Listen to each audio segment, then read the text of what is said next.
네, 여러분 안녕하세요. 드디어 또 수사 반장 시간이 돌아왔습니다. 전 항상 여러분들 옆을 지키려고 하는 이 반장 이정혁입니다. 그래, 여러분들 어떻게 또 한 주 잘 지내셨나요?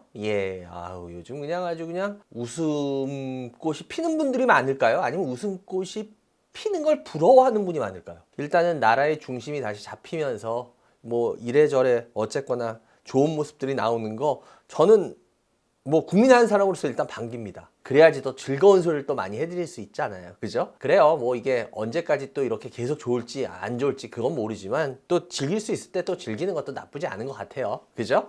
하여튼 뭐 여러분들 열심히 또 오늘도 시청해 주시기 바라고요. 지금 이게 나가고 있는 14일 토요일 날 제가 광주광역시에서 강의를 하는데요. 요번이 좀 특별해요. 왜 특별하냐?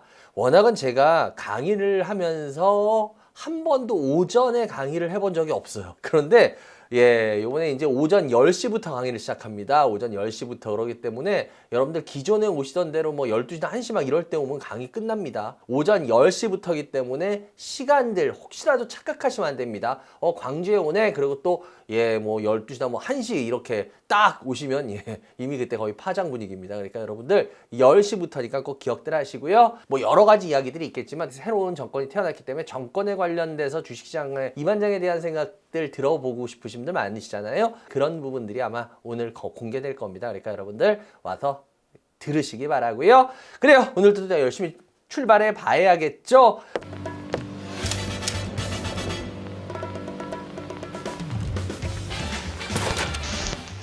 오늘 첫 번째 종목은요, 여러분들 BHI입니다. 이 이름에 I자가 붙으면 괜히 친근해요. BHI, 아이센스, 그죠? BHI 같은 경우는 여러분 1998년도에 설립됐습니다. 발전용 기자재 하는 회사예요. 발전, 말 그대로 뭐 화력 발전이나 뭐 이런 여러 가지를 발전이라고 우리 배우잖아요. 그래서 이 회사의 주요 고객사는요, 어떤 회사들이냐면 한국전력, 한전, 전기를 생산하는, 그리고 뭐 예를 들어서 포스코 같은 제철, 그리고 건설사, 이런 데들이 여기에 주요 고객사입니다. 왜? 이런 데들은 발전용 기자재를 쓸 수밖에 없을 거 아니에요. 제가 좀 전에도 그랬어요. 이 회사는 어떤 회사라고 했어요? 발전용 기자재 회사라 그랬죠. 제가 왜 이런 걸 이렇게 얘기를 드리냐면, 실은 이런 회사들에 대해서 우리가 기본적으로 주식에 대해서 명칭들은 알아요. 그리고 대충 이게 어떤 관련 주식인 줄 알아요. 근데 문제는 뭐냐면 이게 뭐 하는 회사야? 라는 내용에 들어가면은 실은 막히는 개인들이 굉장히 많으세요.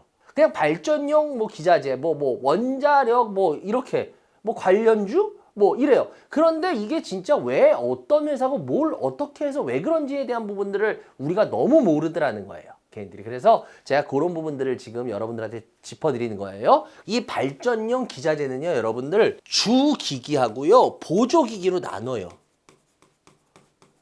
이 주기기는 뭐냐면요, 예를 들어서 연료, 그러니까 예를 들어서 이런 거지. 열을 발생시키는 연료가 뭐냐에 따라서 주기기를 나눠요. 우리가 만약에 원자력에 쓰면은 그 열을 뭐가 내요? 우리 뭐 그래가지고 뭐 이렇게 막 그 짓잖아요. 크게. 뭐예요? 원자로. 그러면 우리나라에 제일 많은 건 화력이잖아요. 화력은 여러분들 뭐가 열을 내겠어요? 보일러가 하겠죠? 그리고 복합화력이라는 건요, 가스터빈하고 뭐 증기터빈. 거기에 또 하나 뭐냐면요, 이제 오늘 많이 나올 텐데요, HRSG라는 게 있어요. 이건 뭐냐면은 배열 회수 보일러라는 거거든요. 그래서 주기기가 이렇게 나뉘는 거예요. 뭐에서 에너지를, 그러니까 원자력에서 에너지를 뽑으려면 원자로에서 뽑아야 되잖아요. 그죠? 그래서 그렇게 해서 주기기를 난다, 이렇게 생각하시면 돼요. 그럼 보조기기는 뭐냐? 보조기기는 이런 거하고 상관없이 이 주기기들이 다 필요로 하는 것들이 있어요. 예를 들어서 뭐 냉각기라든지 급수가열기라든지 이런 것들이 보조기기예요. 그래서 이런 것들은 주기기가 뭐냐에 상관없이 거의 공통적으로 들어가는 거. 그래서 이런 거를 보조기기. 그래서 이 BHI는요, 이렇게 주기기와 보조기기로 나뉜다라고 생각하시면 돼요. 얘네가 주로 생산하는 주기기는 뭐냐면요, 여러분들 원자로는 거의 안 해요. 그리고 뭐를 하냐? 보일러 하고요, HRSG라는 거, 배열회수 보일러라는 거, 이게 얘네들의 주기기에서는 주로 생산하는 거예요. 그리고 보조기기들 생산하고, 이렇게 BHI를 알고 계시면 돼요. 근데 이거를 또 헷갈려 하시는 분들 많더라고요. 근데 오늘 지금 확실하게 이렇게 잡으시면 되고요. 제가 좀 전에도 말했지만 이 보일러하고 HRSG라 그랬는데 여러분 보일러는 많이 들어보셨을 거예요. 근데 이 HRSG라는 거 배열회수 보일러라는 거 이런 거 잘 모르실 텐데 BHI 같은 경우 21년하고 24년에는요. 얘네가 이 HRSG 이 배열회수 보일러에 대해서 글로벌 1위였습니다. 이게 또 중요한 게 왜 그러냐면요.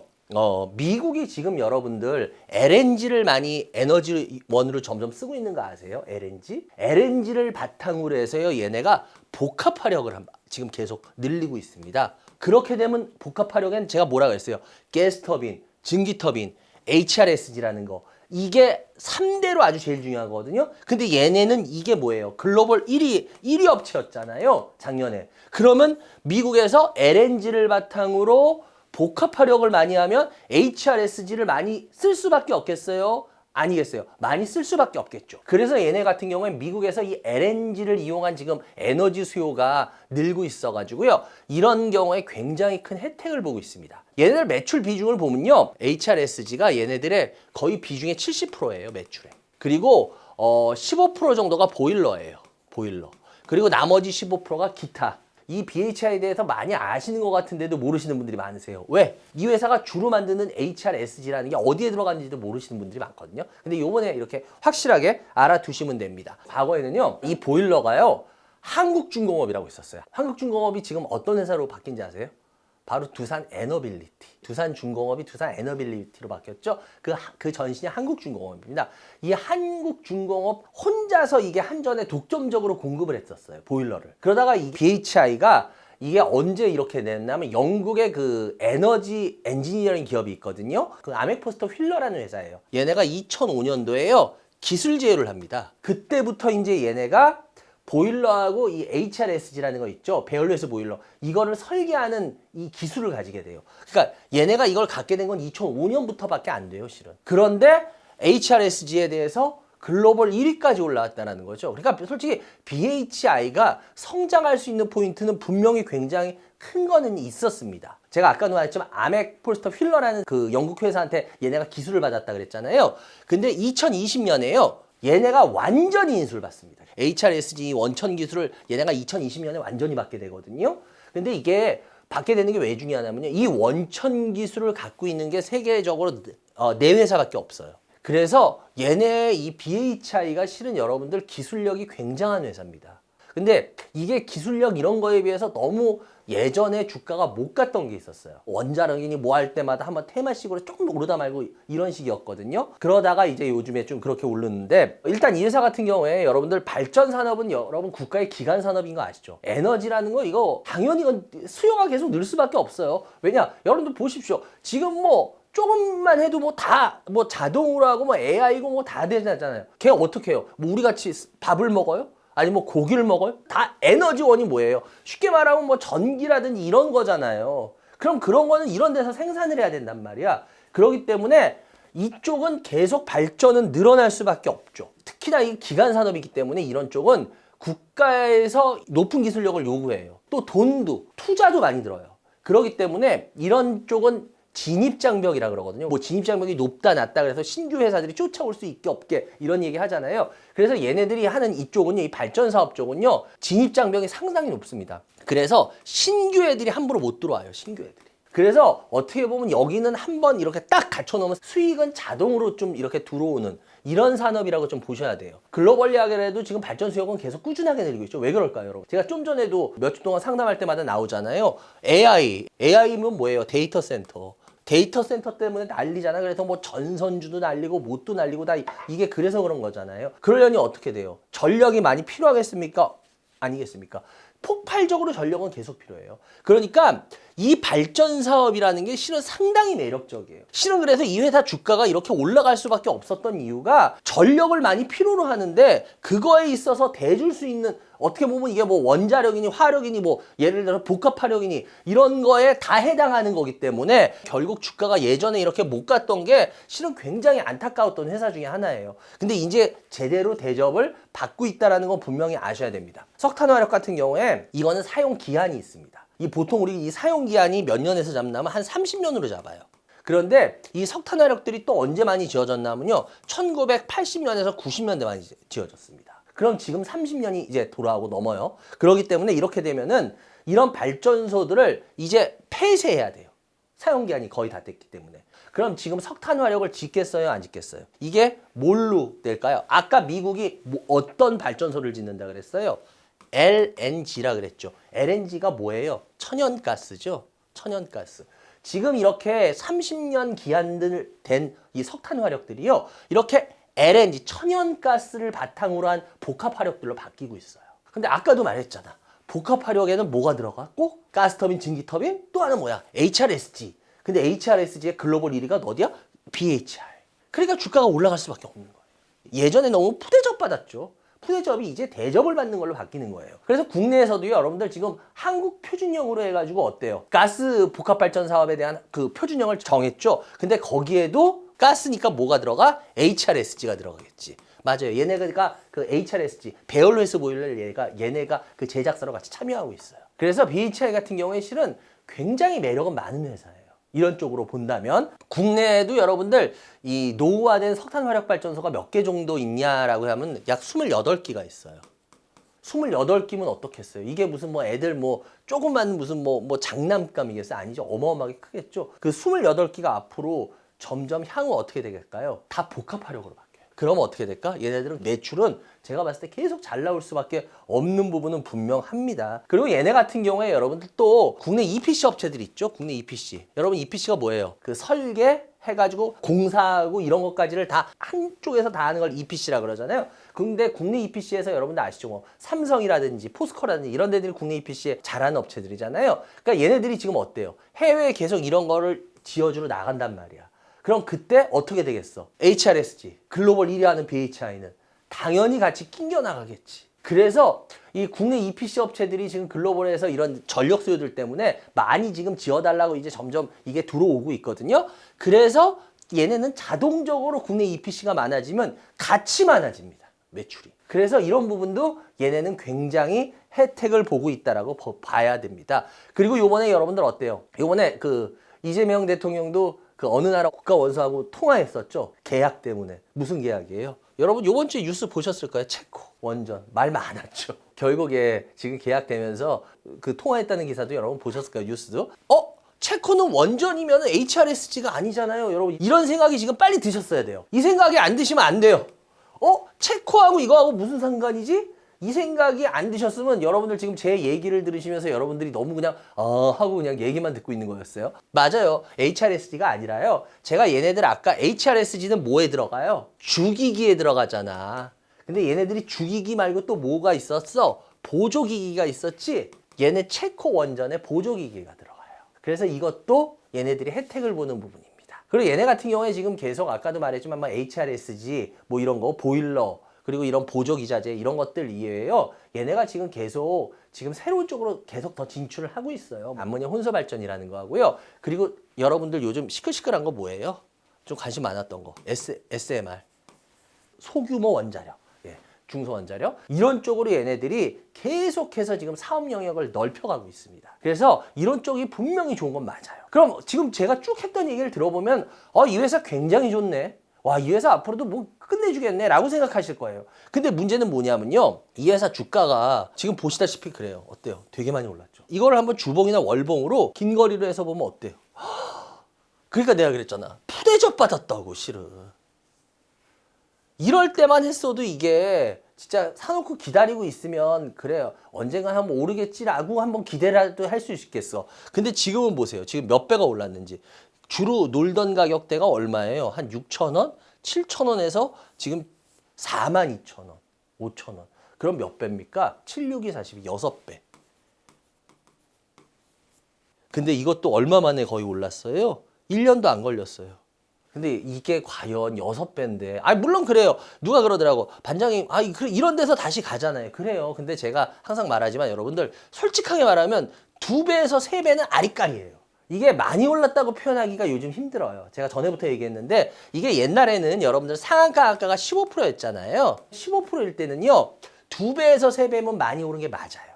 그런데 지금은 30% 시대잖아요, 상한가. 그래서 옛날에 15% 시대의 2배, 3배와 틀려요. 그렇기 때문에 지금은 2배, 3배가 많이 올랐다라고 말하기도 애매한 구간이에요. 근데 문제는 뭐냐? 6배는 많이 오른 게 맞아요. 그래서 이게 뭐 7배를 갈지 8배를 갈지 뭐 그건 모르겠어요. 아니 여기서 멈출지는 모르겠지만 일단은 많이 갔다는 거는 언제든지 꺾일 준비가 됐다는 소리도 됩니다. 반대말로.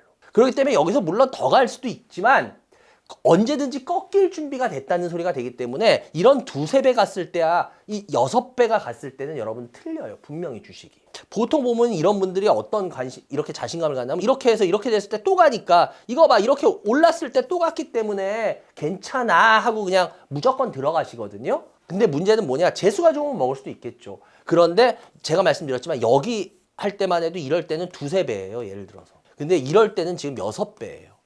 이거는 분명히 틀리다라는 거예요.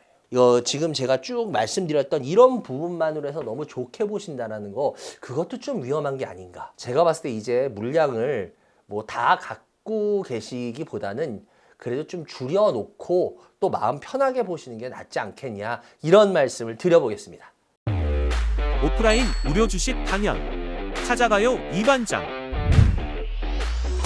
6월 14일 토요일 오전 10시 광주 상공회의소로 찾아갑니다. 여러분 오늘의 두 번째 종목입니다. 예, 여러분들 좀 친숙한 종목 중에 하나일 거예요. 많이 들어보셨죠? 카페24입니다. 저는 그래서 이거 맨 처음에 이 카페24가 나왔을 때 종목 되게 생소했을 때예요. 전 인터넷 이쪽에 잘 모를 때니까. 그래서 카페24 그래서 아 이제 카페들도 이제 하나? 근데 예 그게 아니더라고요. 예, 그렇죠. 이 회사 같은 경우에 1999년도에 설립됐는데요. 그 인터넷상 온라인상에서 물건을 팔고 싶어하는 판매자들 이런 사람들을 대상으로 해서 이커머스 원스톱 서비스를 해주는 이런 회사예요. 예, 뭐 이건 뭐 제가 뭐 설명 안 해도 이제 여러분들이 카페24에 대해서 기본적인 건 너무 잘 아시니까요. 일반적인 온라인 마케팅 하는 회사들은 대부분이 어때요? 물건을 사고 싶어하는 소비자들, 컨슈머들한테 팔지만 얘네들은 어떻게 돼요? 카페24는 판매자를 대상으로 하고 있죠. 그래서 얘네 같은 경우에는 많이 틀죠. 어떻게 보면 더 정확히 말하면 B2B라고 말해야겠죠. B2C는 아니죠. 그리고 이 회사 같은 경우에 시장 점유율 이쪽에선 여러분들 아시죠? 카페24가 그만큼 유명한 이유가 뭐예요? 1위 업체죠. 1위 업체. 얘네가 시장 점유율이 50% 이상입니다. 그래서 이쪽 관련돼 가지고 솔직히 작은 중소업체들 은근 되게 많습니다. 이게 그렇게까지 어려운 분야가 아니에요. 그래서 이게 속된 말로 머리 피 터지는 분야거든요. 그런데 얘네가 50% 이상을 차지하고 있다는 건 이렇게 얘네가 완전 뭐 월등하게 1위라는 소리겠죠. 확실하게. 이 회사 같은 경우에는요. 얘네들이 그냥 관리해주는 쇼핑몰 몇 개인지는 대충 아세요? 모르시죠? 200만 개입니다. 어마어마하죠. 그러니까 얘네가 뭐 이쪽에서 그냥 뭐 땅 짓고 헤엄치기 장사하는 애들이에요. 카페24 같은 경우에 온라인상에서 이거 물건을 팔고 싶어하는 판매자들을 대상으로 하기 때문에 예를 들어서 저만 해도 뭘 이렇게 뭐 물건을 만약에 팔고 싶다. 물건을 팔려면은 온라인에 어떻게 팔아야 되지? 이거 뭐 당근에 팔아야 돼. 아니 당근은 또 그런 것도 아니잖아. 어떡하지? 이거 좋은 물건 팔 아이템이 있는데 그럼 어떻게 돼? 그럼 카페24를 찾아가는 거야. 그럼 카페24한테 이런 게 있는데 어떻게 할까요? 그럼 그런 애들이 뭐예요? 홈페이지 제작부터 해가지고 뭐 결제 서비스, 뭐 광고 마케팅 이런 것까지 걔네가 원스톱으로 다 해주는 거예요. 얼마나 편하겠어.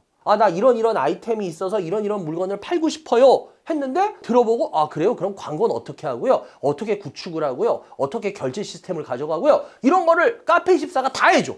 그럼 저라도 좋죠. 뭐 이건 여기, 저건 여기 어때요? 불편할 거 아니야. 그러니 한 곳에서 다 하면은 통일성도 있고 좋을 거 아니야.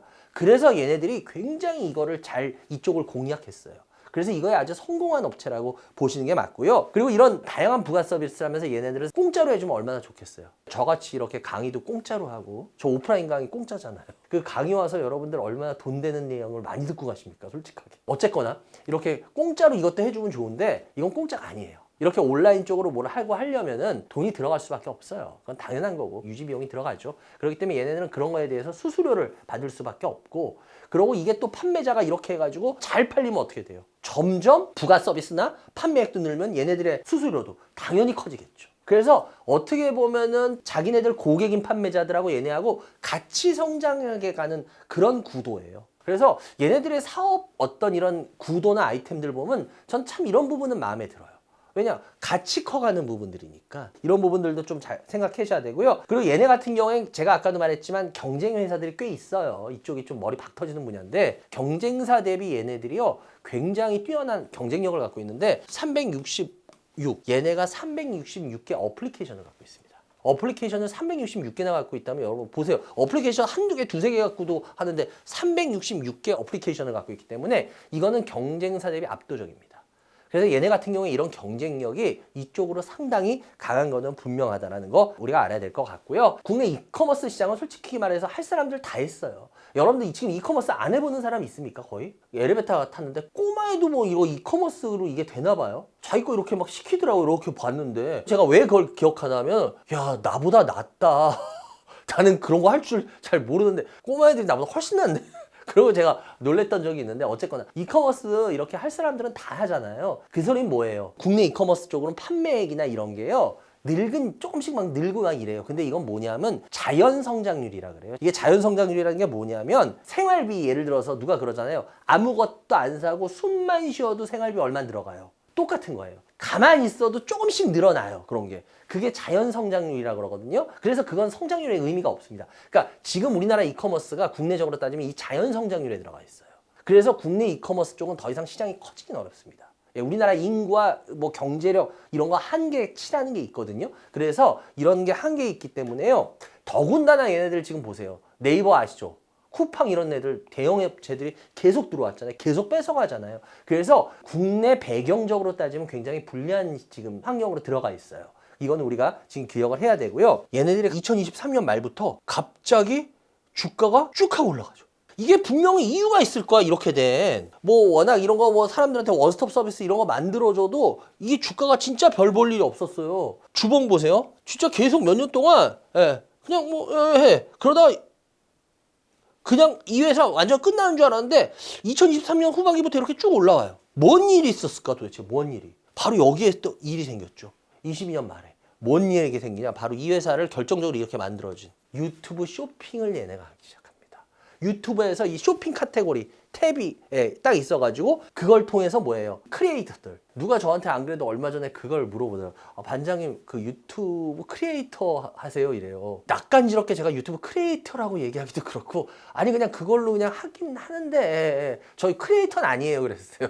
그냥 그 듣는 분이 아마 되게 무식하다고 했는데 크리에이터들이 이걸 통해서 뭐예요? 상품을 팔아요. 그래서 이게 기가 막히게 성공을 거둡니다. 이게 진짜 제가 봤을 때 이게 신의 한 수예요. 이 회사는. 그 유튜브하고 같이 협업을 하는 거잖아요. 이걸 쇼핑을 만들어가지고 구매하는 사람들은 제품을 누르면 그거에 대한 설명이 쫙 나오면서 그걸로 상품을 사버려요. 그러고 그거에 대한 수수료를 받고. 그러니까 이게 얘네들은 굉장한 신의 한 수예요. 그렇게 되니까 어떻게 돼요? 당연히 실적이 개선되기 시작하죠. 지금 우리나라 드라마들 어떻습니까? 지금 죽수잖아요. 왜 그럴까요? 우리나라 요즘 드라마들 여러분 아시죠? 지금 0%대도 나와요, 시청률이. 이 유튜브 생기거나 OTT 생기기 전에 예전에 애국가 끝나면 예전에 삐 있죠. 그 삐만 해도 시청률이 0.1%가 나온다 그래요. 그런데 지금 0. 몇 프로, 그러니까 1%가 안 되는 드라마들이 지금 나오기 시작했어요. 왜 그럴까? 유튜브의 힘하고 이 OTT의 힘이 그만큼 커졌잖아요. 그러니 당연히 어때요? 이쪽에 들어오려는 업체들이 많고 실적도 당연히 개선돼요. 그러니까 주가는 어떻게 됩니까? 이런 식으로 오를 수밖에 없죠. 23년 말인가요? 이때 세계적인 회사가 얘네 주주가 되죠. 구글이 얘네 7.2%를 인수하면서 3대 주주가 됩니다. 이 유튜브 쇼핑 이 한 수 때문에. 그러니까 제가 봤을 때 굉장히 긍정적인 이 신의 한 수를 얘는 진짜 쏜 겁니다. 그런 다음에 여러분들 1사분기에 들어와서 이렇게 올라가다가 지금 주가가 주춤해요. 왜 이렇게 주춤할까? 유튜브 쇼핑 때문에 이렇게 올라왔잖아요. 근데 이제 1사분기 실적에서요. 이제 유튜브 쇼핑이 좀 성장률이 멈춰지는 모습이 나오고 있어요. 당연히 제일 좋아졌던 게 멈춰지면 어떻게 되겠습니까? 성장 속도가 기대치만큼 안 나오니까 당연히 주가가 지금 조정을 받을 수밖에 없다라는 거죠. 그럼 이건 간단합니다. 상승 추세가 되기 위해서는 어떻게 돼요? 다시 유튜브 쇼핑에 들어오는 업체들이 많아지면서 판매액이 늘어나야 돼요. 그러지 않으면 이거를 지금 당장 돌려 세운다는 게 카페24가 그렇게 쉽진 않을 겁니다. 그러니까 이런 부분은 굉장히 어려울 거예요. 그런 다음에 앞으로도 향후 모멘텀도 마찬가지죠. 카페24가 지금 글로벌로 얼마나 나가느냐예요. 제가 왜 이걸 글로벌로 나가는 게 왜 중요하다고 계속 일어나면요. 얘네들이 결국 이 유튜브 쇼핑이요. 이게 다 국내예요. 여러분들 혹시 넷플릭스나 이런 것들 혹시 해외에 가서 해보신 분들 아시죠? 해외에 가서 만약에 그냥 자기 인터넷 갖고 넷플릭스 틀면요. 그 나라 넷플릭스 나옵니다. 그러니까 이런 게 은근히 그 우리나라 국내하고 해외하고 좀 얘네들이 이렇게 갈라요. 그렇기 때문에 얘네도 일단 유튜브 쇼핑이 좀 국내 쪽이에요. 해외 쪽으로 안 돼 있어요. 이거를 해외 쪽으로 뻗쳐야 돼요. 얘네가 만약에 이걸 타개하려면. 근데 이게 지금 쉽게 될까? 이거를 좀 보셔야 되고요. 그리고 아까도 말했지만 얘네가 지금 구글이 주주로 참여했잖아요. 그죠? 근데 구글 말고도 예를 들어서 알리바바라든지 아마존이라든지 이런 데하고도 계속 협업을 좀 해 나가야 됩니다. 그러니까 이런 부분들이 좀 눈에 보여야 돼요. 이렇게 성장성이 그렇게까지 안 보였기 때문에 주가가 이러던 거를 유튜브 쇼핑이라는 성장성으로 해결을 했어요. 근데 문제는 뭐야? 유튜브 쇼핑이라는 게 이제 쉽게 말하면 단물이 점점 빠지고 있어요. 그러니까 주가가 요번에 지금 들어오면서 올해부터 지금 슬슬 조정이 나오는 거야. 이건 굉장히 안 좋은 겁니다.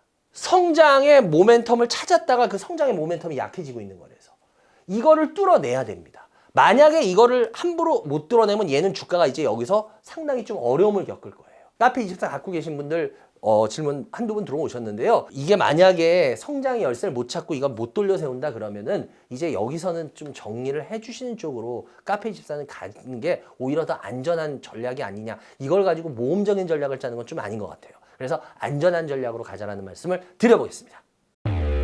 오프라인 무료 주식 강연 찾아가요 이반장.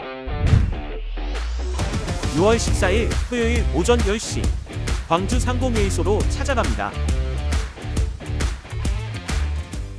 오늘 마지막 종목 들어가기 전에 여러분들 아까도 말씀드렸지만 14일 토요일 광주 강의는 오전 10시부터입니다. 꼭 잊지 마시고 멀리 있는 분은 이거 보시고 지금 출발하면 늦을 거예요. 시간 잘 엄수해서 오시기 바라고요. 그리고 오늘 마지막 종목 TNL입니다. TNL. TNL 같은 경우에는 여러분들 모르시는 분들도 많을 거예요. 얘 같은 경우엔 고기능성 소재를 이용한 의료 쪽에 해가지고 뭐냐면 창상 피복제라 그러는데요. 이걸 어려운 말로 해서 뭐 창상 피복제지. 그러니까 쉽게 말하면 그냥 우리 반창고 있죠? 그런 거예요. 그리고 마이크로니들은 말 그대로 미세한 바늘. 그리고 정형외과에서 고정제라는 거 있죠? 스프린트하고 캐스트라 그러죠? 부러지면 골절 환자들 이 깁스하는 거 그거 해주는 회사예요. 그거 만드는 회사. 그래서 얘네들은 오히려 우리가 생활 속에서 많이 보는 회사라고 보셔야 돼요. 그래서 이 회사 같은 경우에는요 2007년에 국내 최초로 하이드로콜로이드가 있습니다. 이 하이드로콜로이드 기술을 개발해서요 약 10가지 약물을 배합 비율을 조정해 가지고요 상처에 흡수가 잘 되게 약효가 좋게 경쟁사들보다 60% 정도 더 약물 흡수가 잘 되고 이래요. 이 원천 기술력을 가지고 있습니다. 얘네들이. 그러니까 얘네들 같은 경우에 이게 뭐 반창고 다 비슷비슷한 회사 아니야? 아니요, 안 그래요. 그래서 얘네들 같은 경우에는 이런 원천 기술을 가지고 있다라는 거 그걸 아셔야 되고요. 얘네들 주력 제품은 아까도 말했지만요. 창상 피복제예요. 매출 비중을 그래서 보면요. 이 창상 피복제가 얘네 전체 매출의 거의 95%입니다. 그럼 이 소리는 뭐예요? 거의 다란 소리예요.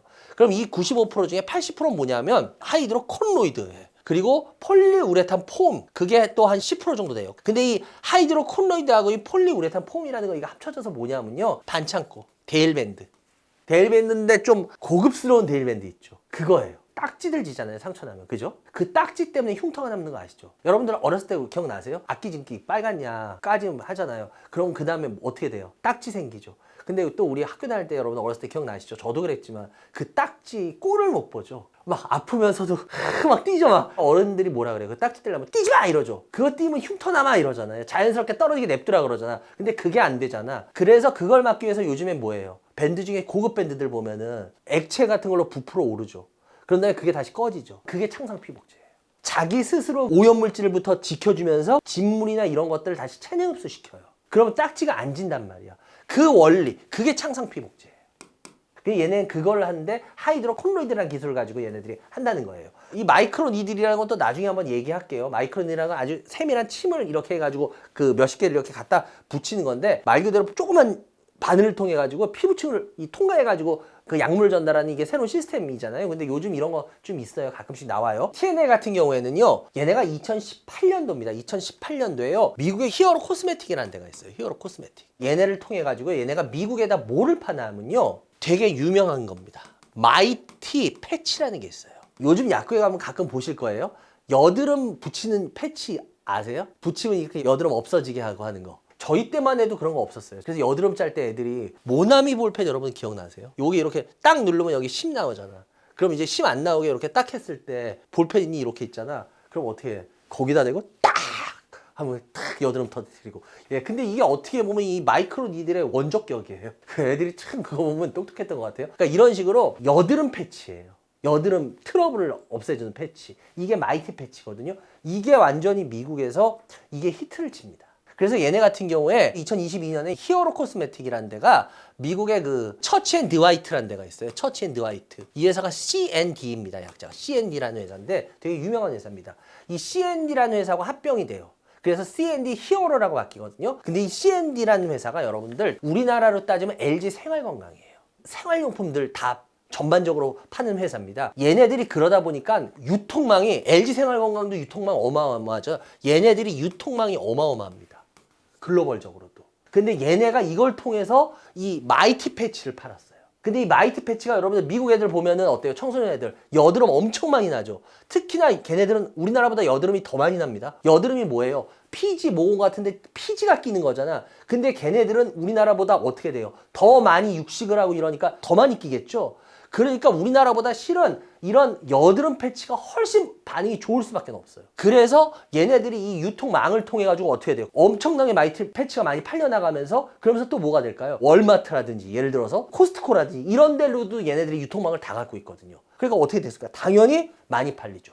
그리고 또 얘네들이 인터넷에 산 애들은 어디로 많이 팝니까? 우리나라의 쿠팡이지만 여러분 일본만 해도 진짜 제일 많이 파는 게 그 인터넷 그 이커머스 어딘지 아시죠? 아마존. 그래서 일본에 가면요 여러분들 아마존 창고 큰 거 많습니다. 한국 같은 데 보면. 우리나라는 아마존 창고 안 보이죠? 우리나라는 뭐 이렇게 지나가면 2천 이런 데 쿠팡 창고들 큰 거 보이죠? 일본은 아마존 창고가 보여요. 근데 여기서 잘 팔리는 베스트셀링 제품이라 그러는데 이 마이티 패치가요 아마존의 베스트셀링 제품입니다. 그러니 어떻겠어요? 매출이 어마어마하겠죠. 그래서 얘네 같은 경우에 TNL의 매출이 이것 때문에 2020년이었죠. 2020년에 얘네가 매출이 한 400억밖에 안 되다가 이 마이티 패치가 팔려나가면서 어떻게 된지 아세요? 작년 매출이요 4년 만에 1700억 4배가 넘게 늡니다. 어마어마하죠. 영업이익도 어떻게 되냐면 영업이익도 얘네가 약 100억에서요 거의 600억 가까이. 이거는 여러분들 회사가 1년에 뭐 20-30% 성장해도 엄청난다 그러죠. 그런데 매출이 400억짜리가 4년 만에 얼마? 1700억. 마이티 패치가 여러분들 이거 어마어마한 거예요, 실은. 그래서 이 마이티 패치, 이 C&D라 그랬죠. 이 회사. 얘네들에 대한 매출 의존도가 그래서 TNL은요. 여러분들 공부해 보시면 알 거예요. 70%입니다. 누구 같지 않아요? 크래프톤에 보면 배그. 하이브로 따지면 그분들이 이제 돌아오셨죠. 그러니까 제가 여러분들 하이브 말 나온 김에 아니 그분들이 돌아온다고 내가 그렇게 말했잖아. 6월에 완성체 된다고 하이브 작년 연말부터. BTS가 다 완전체가 되면은 그걸 다시 뚫어낼 수도 있지 않겠냐. 계속 긍정적인 마인드로 좀 지켜보셔야 되는 게 어떨까. 그걸 그렇게 줘도 못 먹나? 어쨌거나 이게 완전히 원소스죠. 이 정도면. 그러니까 원소스가 또 그거만큼 위험성도 있는 거 아실 거예요. 크래프톤 배그 때문에 그런 거 배우셨잖아, 그지? 그렇기 때문에 이런 부분은 얘네들이 또 반대로 또 취약해질 수 있는 부분입니다. 이 C&D를 통해 가지고 얘네들이 이제 미국에서만 지금 하고 있었는데 얘네가 이제 올 하반기부터 유럽을 진출합니다. 이 C&D가 이쪽에서 이제 좀 수주가 나올 가능성이 있어요. 그래서 얘네들 같은 경우에 얘네들 최근에 주가 조정이 이렇게 나오죠. 이 최근에 주가 조정은 왜냐하면 얘네 1, 4분기 실적에서요 해외 수주가 좀 감소되는 게 지금 발견되기 시작했어요. 그리고 올 2, 4분기에 그렇게 되면 실적이 좀 어려워지지 않겠냐. 그래서 이제 얘네들이 이렇게 올라오다가 지금 조정 구간에 지금 들어가 있습니다. 그런데 제가 좀 전에도 말했지만 얘네들이 이제 올 하반기부터 유럽에서 C&D를 통해 가지고요. 마이티 패치를 지금 이제 팔기 시작할 거거든요. 그래서 제가 봤을 때 매출 부분에 대한 부분은 걱정을 안 하셔도 될 것 같아요. 그리고 아까 제가 잠깐 말했지만 마이크로니들이라는 거 있잖아요. 이 마이크로니들이라는 것도요 보면요. 지금 마이크로니들은 아직 얘네한테 많은 매출을 못 차지해요. 근데 이게 이제 앞으로 점점 매출을 많이 차지할 거예요. 왜 그러냐면 이게 성장 동력이 될 텐데 지금 이 마이크로니들이라는 게 국내 경쟁사가 있습니다. 여러분 들어보셨을까요? 라파스라고. 근데 워낙 마이크로니들이라는 게 지금 초기 시장입니다. 그러니까 여러분 마이크로니들이라는 건 뭐냐면 이렇게 밴드 같은 데 보면 이렇게 조그만 층 같은 거 착착착착착 해가지고 그거 딱 붙이면 약물 들어가는 거 있어요. 이게 지금은 워낙 주로 어디에 쓰였냐면요. 코스메틱에 쓰였습니다. 화장 뭐 미용 쪽이에요. 그런데 이게 어디서 많이 지금 들어보지 않았어요? 딱 붙이는 패치 약물 치매 쪽에 어느 회사인지 아시죠? 비슷한 회사. 향후 치매 치료용 패치들 이런 쪽으로도 이제 계속 나갈 거예요. 그래서 이쪽으로 얘네들이 성장 가능성도 있기 때문에 왜냐면 치매 치료용 쪽 이런 거 그리고 얘네들이 전자 센서하고 결합해 가지고요 이런 것들 뭐 약물 이렇게 조금씩 투입하는 거 어떤 회사인지 그 예전에 배우셨잖아요, 그죠? 그런 것들 이제 그런 쪽으로도 계속 더 진출할 거예요. 그래서 이 마이크로 니딜이라는 건 앞으로도 계속 커나가야 되는 분야입니다. 그래서 이쪽이 이제 얘네들의 또 한 번에 어떻게 보면 성장 동력이 될 가능성이 있어요. 그리고 특히나 올 하반기에 이 부분이 저는 좀 개인적으로 궁금해요. 올 하반기부터 이제 의료용 대마 패치가 나옵니다. 기술이 개발 완료돼서. 여러분 대마 아시죠? 대마 말 많잖아요. 지금 여러분 태국에서는 대마가 합법이잖아요. 그래서 여러분들 뉴스에도 많이 나오잖아요. 어때요? 그 태국에서 잘못해서 그 대마 뭐 이거 뭐 사탕이니 뭐 갖고 들어오면 큰일 난다 그러잖아요. 근데 얘네들은 의료용 대마 패치, 통증을 잡을 수 있는 대마 패치란 말이야.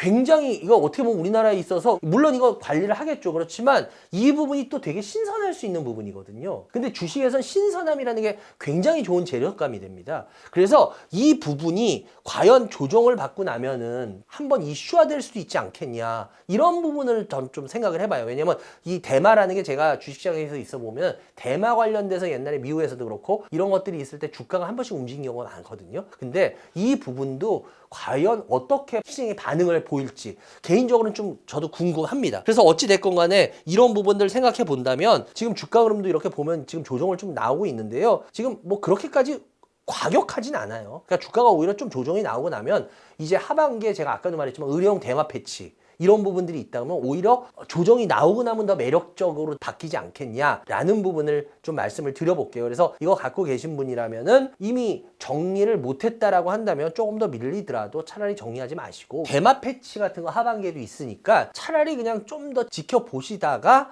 다시 한번 뭐 기회를 노리든 이런 쪽으로 하시는 게 어떨까라는 말씀을 드려보겠습니다. 오늘 또 열심히 달려봤습니다, 여러분들. 이제 장마가 일주일 먼저 지금 시작된다 그러죠. 이게 완전 이상기후 같아요. 온도가 막 높았다가 또 낮았다가 장마가 또 일주일 빨랐다가 하여튼 어쨌거나 이번에는 또 큰 비 피해 없으면 좋겠고요. 뭐 이것도 또 정식 장마라고 말하긴 애매하다고 뭐 이러고 모르겠어요. 이거 장마인데 장마 아닌 장마. 이거 뭐라고 해야 될지. 어찌 됐건 간에 여러분들 하여튼 건강관리 잘 하시기 바라고요. 비 피해 혹시라도 남부지역 먼저 장마 시작되면 없으시기 바랍니다. 전 또 다음 주에 여러분들을 찾아뵙겠습니다. 여러분들 행복한 주말 되십시오. 감사합니다.